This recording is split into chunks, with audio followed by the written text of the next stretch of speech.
unity of believers is illustrated in the people of God. And this you'll find in 1 Peter chapter 2, verse 9 to 10. This is what Peter said about the people of God. The believers are the chosen people.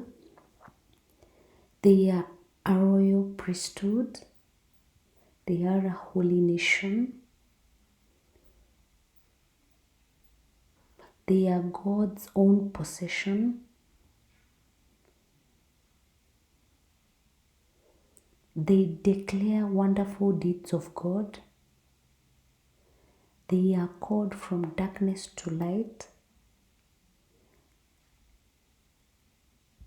They were once not God's people, and they have received God's grace.